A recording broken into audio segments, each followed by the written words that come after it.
नमस्कार, जोहार। झारखंड का एकमात्र सरकारी न्यूज चैनल क्लीन न्यूज में आपका स्वागत है। समस्या किसान से जुड़ा हो या हो पारा शिक्षकों का मुद्दा, हर खबर पर होगी हमारी पैनी नज़र। सभी खबर सिलेक्टेड और काम की है, तो वीडियो के अंत तक बने रहें। साथ ही आप न्यूज को किस गांव या शहर से देख रहे हैं, हमें कमेंट में ज़रूर बताइए। आज का लाइक हम 100 रखते हैं, उम्मीद है कि आप इसे पूरा करेंगे। और रोजाना पंचायत चुनाव का अपडेट पाने के लिए चैनल को सब्सक्राइब कर बेल आइकन को प्रेस करें। तो चलिए जानते हैं आज का मुख्य समाचार।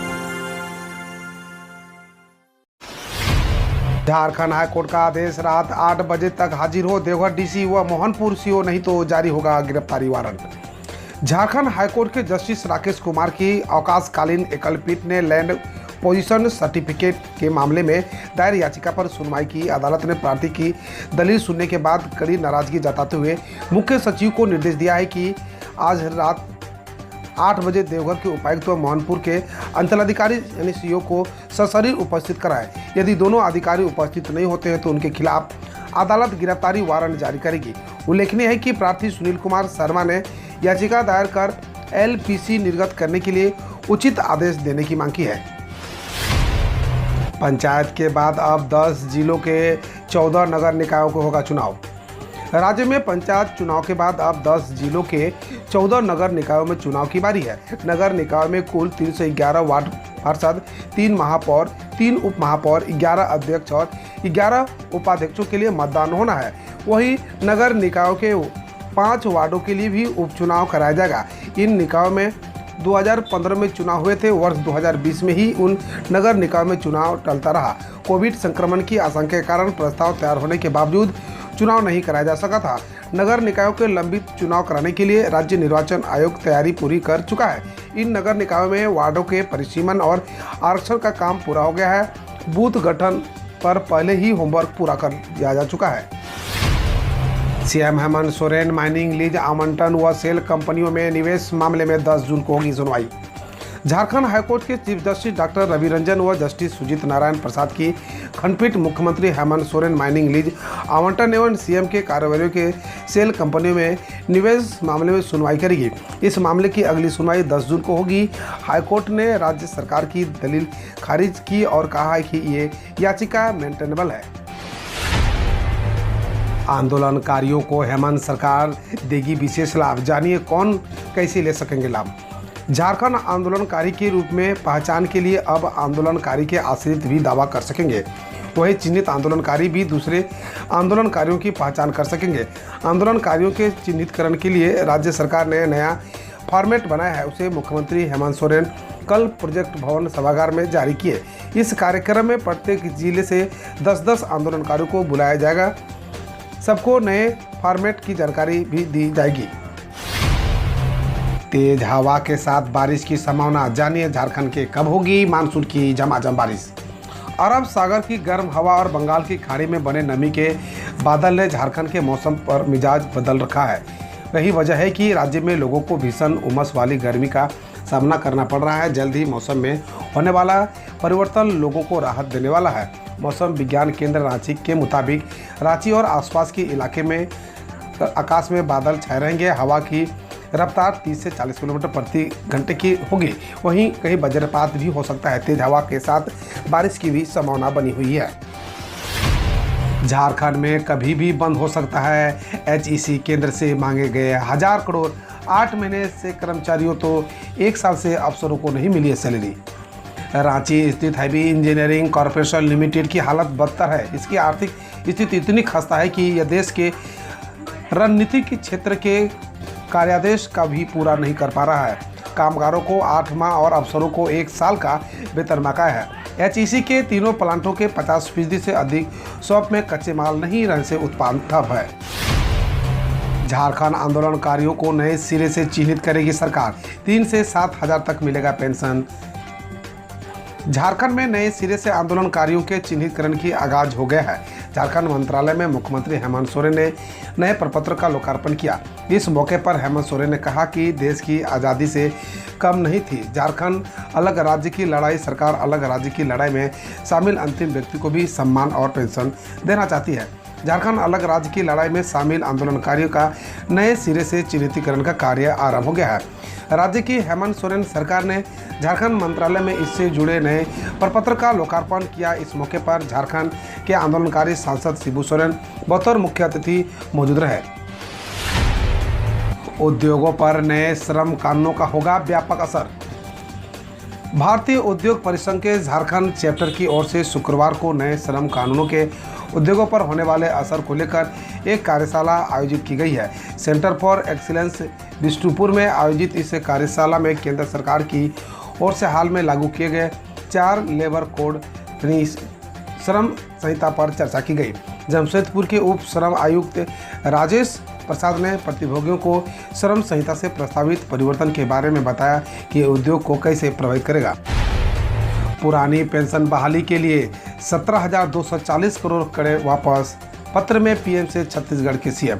मुख्यमंत्री भूपेश बघेल ने प्रधानमंत्री नरेंद्र मोदी को पत्र लिखकर राज्य में पुरानी पेंशन योजना बहाली को लेकर छत्तीसगढ़ को 17,240 करोड़ वापस देने के लिए पेंशन निधि नियामक और विकास प्राधिकरण को निर्देशित करने की मांग की है। उन्होंने लिया कि नेशनल सिक्योरिटीज डिपॉजिटरीज लिमिटेड में नवंबर 2004 मार्च 2022 के बीच जमा की गई राशि का यह वर्तमान मूल्य है।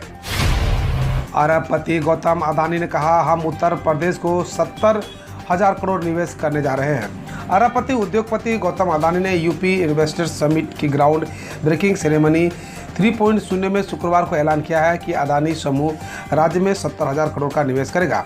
उन्होंने बताया कि 24,000 करोड़ का निवेश राज्य के सड़क व परिवहन के बुनियादी ढांचे के विकास में किया जाएगा। उन्होंने कहा, हमें आशा है कि इससे 30,000 प्लस लोगों को रोजगार मिलेगा। कभी नई सरकार है, पूरी कोशिश कर रही है, मूसेवाला के हत्यारों को पकड़ने पर केजरीवाल। दिल्ली के मुख्यमंत्री व आपके राष्ट्रीय संयोजक अरविंद केजरीवाल ने पंजाब सरकार द्वारा सिद्धू मूसेवाला के हत्यारों को अब तक न पकड़े पाने के सवाल पर शुक्रवार को कहा, अभी नई सरकार है, वह पूरा प्रयास कर रही है। उन्होंने कहा, इससे पहले यानी पंजाब सरकार ने मोहाली में बम विस्फोट की घटना 48 घंटे में सुलझाई थी। विपक्ष को राजनीतिक नहीं करनी चाहिए। बिहार के पूर्व सीएम जीतनराम मांझी ने कहा, अगर कश्मीर शांत रहता है तो हम बिहारियों को सौंप दें। बिहार के पूर्व मुख्यमंत्री जीतनराम मांझी ने जम्मू कश्मीर में आतंकवादियों द्वारा हिंदुओं को निशाना बनाए जाने पर शुक्रवार कहा, अगर कश्मीर शांत रहना है तो हम बिहारियों को सौंप दें, सब ठीक हो जाएगा। उन्होंने कहा, पूर्व में भी कहा था, द कश्मीर फाइल्स आतंकी साजिश है जिसे खौफ का माहौल बनाया जा रहा है। आतंकी वारदातों ने यह साबित कर दिया। विश्वास है वह उत्तराखंड के विकास के लिए मेहनत करेंगे। सीएम धामी के उपचुनाव जीतने पर पीएम। प्रधानमंत्री नरेंद्र मोदी उत्तराखंड के मुख्यमंत्री पुष्कर सिंह धामी को पंचायत उपचुनाव में 55,000 से अधिक मतों से जीत हासिल करने पर शुभकामनाएं दी। उन्होंने कहा, मुझे विश्वास है कि वह उत्तराखंड के विकास के लिए और अधिक मेहनत करेंगे।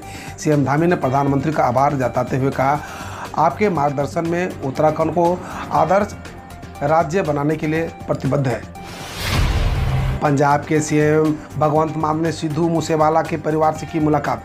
पंजाब के मुख्यमंत्री भगवंत मान ने शुक्रवार को मानसा जिले के मूसा गांव में दिवंगत गायक नेता सिद्धू मूसेवाला के परिवार से मुलाकात की।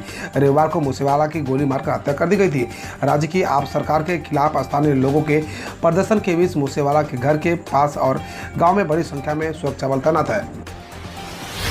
राज ठाकरे बोले, राष्ट्रीय मुद्दा बन गया है लाउड स्पीकर, इसे अस्थायी रूप से खत्म करना होगा।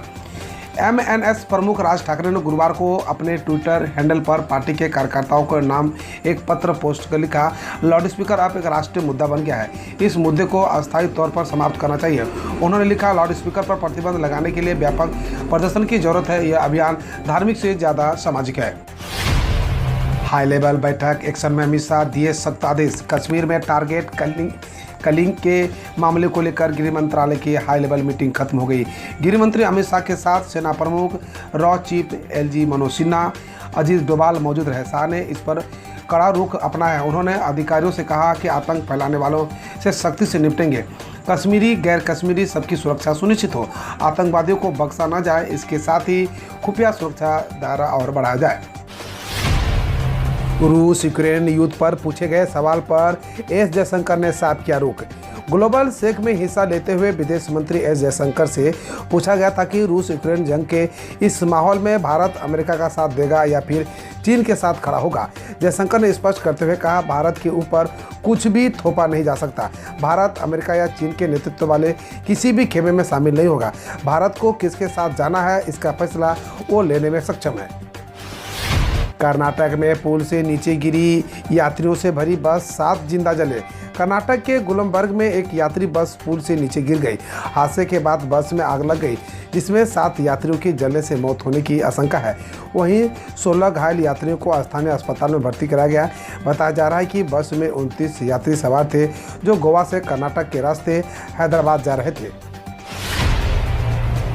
महाराष्ट्र में दिए गए फिर लॉकडाउन के संकेत, कोरोना से बिगड़ने लगे हालात। देश में बीते 24 घंटे में कोरोना के 4041 नए कोरोना मामले मिले हैं। केरल, दिल्ली में केस तेजी से बढ़ रहे हैं। मुंबई में रोजाना लगभग 1000 मामले आ रहे हैं। इसके बाद सीएम उद्धव ठाकरे ने कहा है कि 15 दिन में लोग जागरूक हो जाएं और नियमों का पालन शुरू कर दें, नहीं तो लॉकडाउन जैसी पाबंदियां लगाई जा सकती है। वहीं दिल्ली हाईकोर्ट ने कहा है कि विमानों से मास्क अनिवार्य करें, न मानने वाले को जबरन बाहर निकालें। मुख्यमंत्री भगवंत मान ने कहा, मूसेवाला के नाम पर होगा स्टेडियम और अस्पताल। पंजाब के मुख्यमंत्री भगवंत मान ने मूसा गांव में सिद्धू मूसेवाला के परिजनों से मुलाकात की। इस दौरान उन्होंने 2 बड़े ऐलान किए हैं। उन्होंने कहा, मूसेवाला के नाम पर कैंसर अस्पताल बनाया जाएगा, साथ ही उनके नाम पर स्पोर्ट स्टेडियम भी बनाया जाएगा। इसके साथ ही मान ने कहा कि मूसेवाला के हत्यारों को बख्शा नहीं जाएगा। हम रोज ऐसे ही न्यूज लाते रहेंगे, तो यदि आपने अभी तक क्लीन न्यूज को सब्सक्राइब नहीं किया है तो पहले फटाफट सब्सक्राइब कर लें, साथ ही बेल आइकन को दबा दें ताकि कोई अपडेट मिस ना हो।